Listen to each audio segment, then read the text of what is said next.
পৃথিবীতে এমন অনেক এলাকা আছে যেখানে কখনো আমরা যাইনি। সেটা মূলত পৃথিবীর এক প্রান্ত হতে পারে, আবার অন্য প্রান্তেও হতে পারে। এমন একটি গ্রাম দেখা গেছে, আহ, সেটা হলো চর গ্রাম।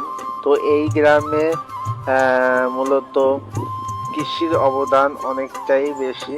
কৃষি খাত যেমন আমাদের মরিচ, আহ, তারপরে বেগুন, তারপরে বিভিন্ন শাকসবজি এই এলাকা থেকেই আমাদের সারা বাংলাদেশে নিয়ে যাওয়া হয়।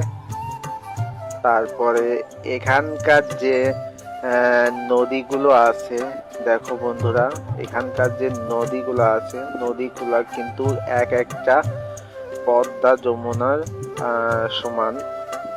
তো এখানে যে কৃষকরা আছে তারা কিন্তু অনেক শ্রম করে বুদ্ধি খাটিয়ে তাদের জীবন যাত্রা নির্বাহ করে।